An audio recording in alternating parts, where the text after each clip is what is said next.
To make a plastic canvas bag with yarn, follow these steps. 1. Materials needed: plastic canvas, yarn in your chosen colors, plastic canvas needle, scissors, handles optional. 2. Stitching: thread your needle with yarn and start stitching through the holes in the plastic canvas. Use a basic stitch like a continental stitch or create patterns with different stitches. 4th, assembling: once all pieces are stitched, sew them together using yarn. Start with the sides, then attach the front and back, followed by the bottom.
adding handles.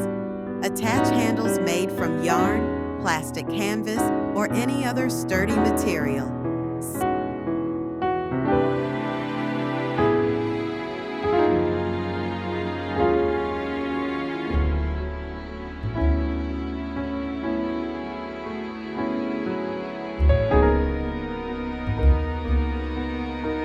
Sixth, finishing touches.